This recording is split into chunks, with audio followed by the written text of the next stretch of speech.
Tribunal Supremo de Justicia, un recurso que fue introducido por diputados opositores en el año 2011, pero luego de 5 años pues se le da el visto bueno, por llamarlo de alguna manera, del Tribunal Supremo de Justicia. Son muchos factores que, según diputados de oposición, es una sentencia inacatable porque le quitaría lo que sería algunas potestades de la Asamblea Nacional. ¿Cuál es el análisis que hace Jesús Silva de esta sentencia?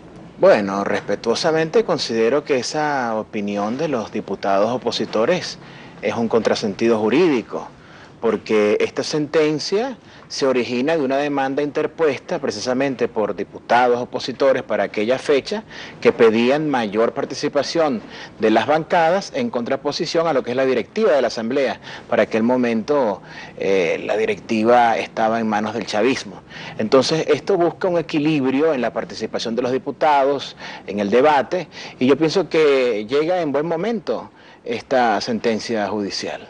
Pero ¿por qué esperar 5 años esperando que la oposición venezolana fuera mayoría en la Asamblea Nacional? Esto se puede interpretar según, como dijo el primer vicepresidente de la Asamblea Nacional, diputado Enrique Márquez, como una traba que es inconstitucional, además, así la califica. Yo creo que... ¿Cuál es la intención de esta sentencia justo en este momento? Yo creo que todas las sentencias judiciales son susceptibles de interpretaciones subjetivas de los actores políticos, unos que se pueden sentir desfavorecidos, otros que se pueden sentir favorecidos, pero yo creo que darle mayor tiempo de participación en el uso del derecho de palabra a los diputados es un acontecimiento positivo para la Asamblea Nacional. Ahora bien, en este escenario político que se está manejando en este momento, esta sentencia solicitaría que los reglamentos de ley a nivel de recursos, a nivel de lo que se vaya a presentar, tiene que ser primero consultado ante el Ejecutivo Nacional. ¿Qué garantía hay de que se le dé celeridad a leyes que sean importantes, que sean presentadas por la Asamblea Nacional, si por diatriba política ya se ha visto cosas como, por ejemplo, se declaran inconstitucionales algunas leyes que ya han sido presentadas? ¿Qué va a marcar la diferencia en este escenario con esta sentencia? Bueno, evidentemente que hay algunas leyes que tienen implicaciones presupuestarias importantes que no han agotado la vía de la consulta pública. Yo creo que de alguna manera es muy fácil promover algunas reivindicaciones económicas sin hacer una evaluación presupuestaria previa, y creo que esos errores han sido cometidos por la presente Asamblea, de modo pues que agotar esas etapas previas de la consulta, de la revisión, de la implicación, del impacto presupuestario es aconsejable en una época donde Venezuela atraviesa un momento pues de vacas flacas por la caída de los precios del petróleo, y que no se debe abusar del populismo legislativo en términos de promover una serie de beneficios para los cuales de pronto la República no está preparada.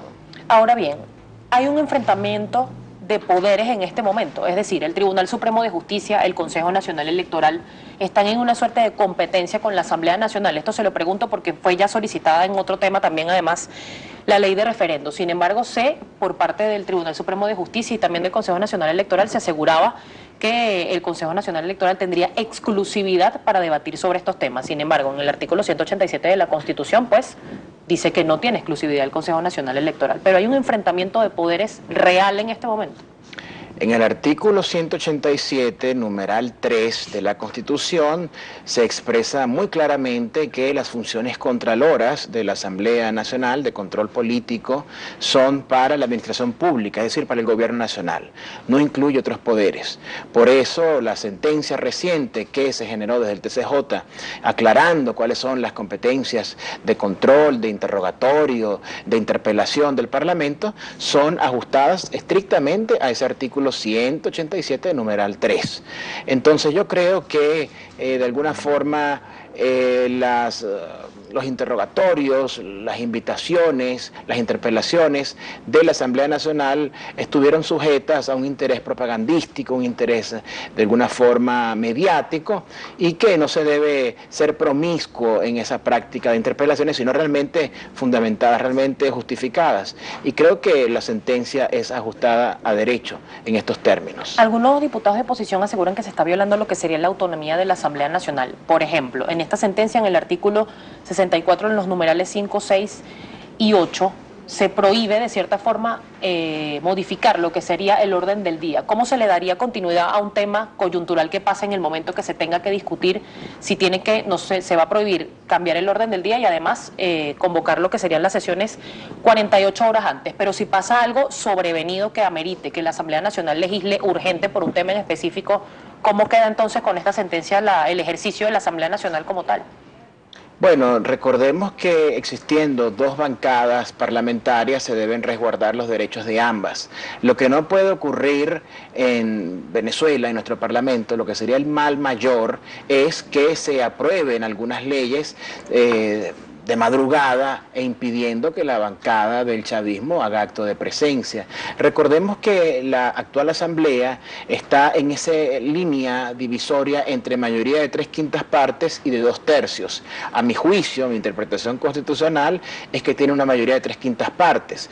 Entonces hay que ser cuidadoso en cuanto al quórum, en cuanto a la aprobación de algunas leyes, porque se violaría entonces ese derecho a la participación del lado chavista. En este sentido, yo creo que la sentencia es oportuna para resguardar los derechos de ambos bloques parlamentarios y que no se produzcan algunas leyes de forma drástica, donde por la vía de cualquier maniobra, de cualquier convocatoria sobrevenida, no debidamente reglamentada, entonces se generen estas infracciones. Hay otro tema que también trae a colación o coloca sobre la mesa lo que sería la participación del poder popular. Algunos reglamentos de ley, según esta sentencia, deben ser consultados, hacer primero una consulta pública y además el parlamentarismo de calle como tal. Pero ¿en qué parte de la Constitución dice lo del poder popular? Se ha creado muchísima polémica en su momento también cuando se eligió la mayoría calificada de la Asamblea, que se instaló la nueva Asamblea, el presidente Diosdado Cabello, el expresidente del Parlamento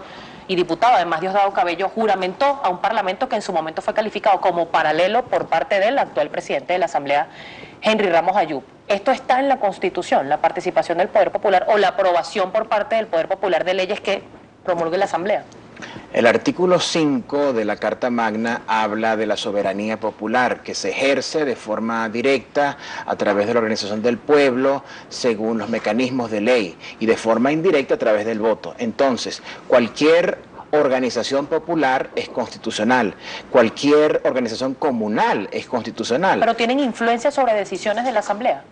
Existen mecanismos de consulta refrendaria como referéndum aprobatorio, por ejemplo, donde un grupo de ciudadanos se organiza y presenta una recolección de firmas para la aprobación de algunas iniciativas o propuestas de ley, y esto tiene un curso para ser sometido a la consulta popular y convertirse en ley.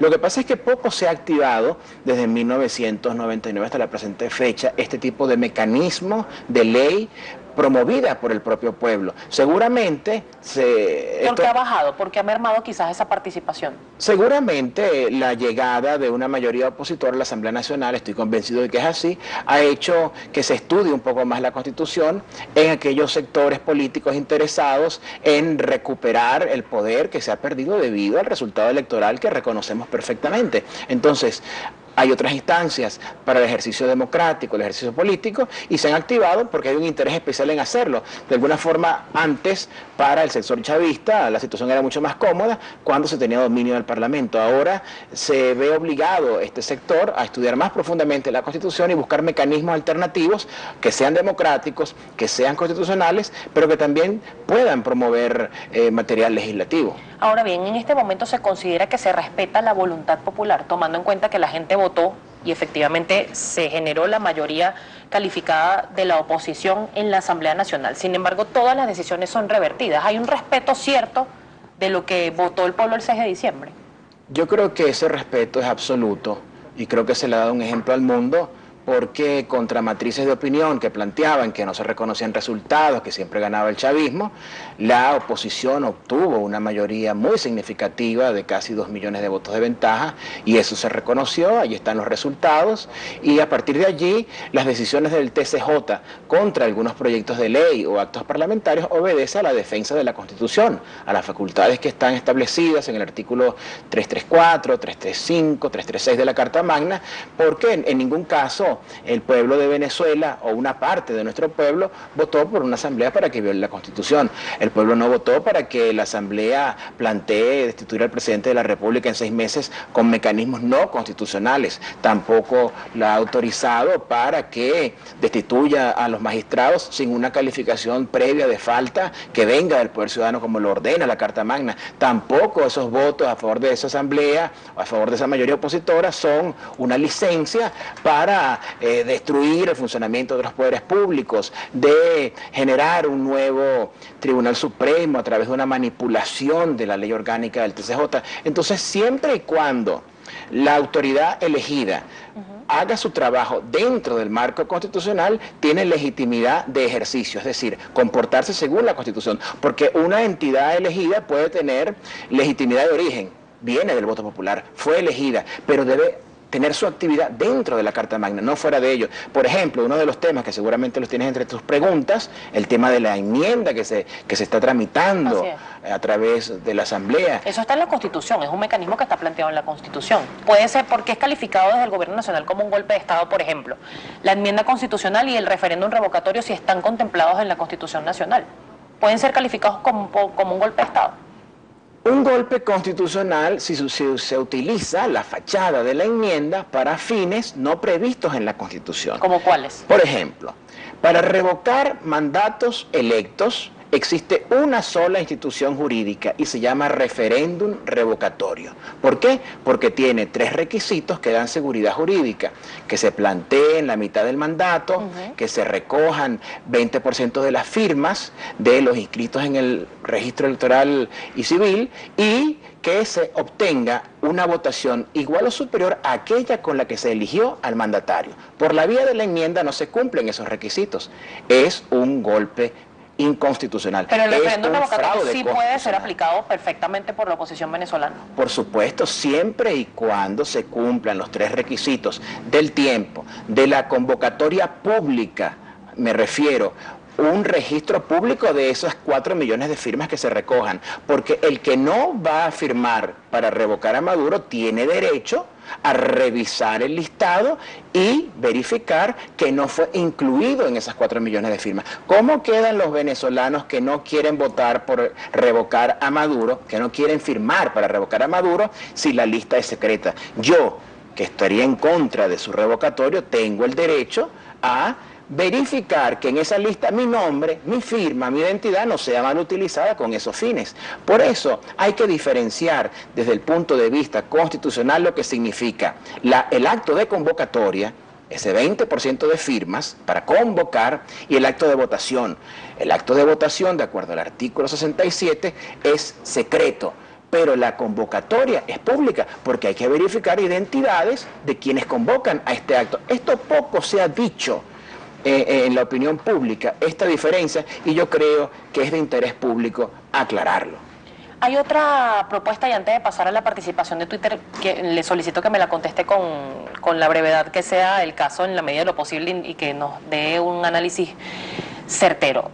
El abogado constitucionalista Germán Escarrá propone que se acorte, en este caso, el mandato también de la Asamblea Nacional. ¿Eso jurídicamente es aplicable?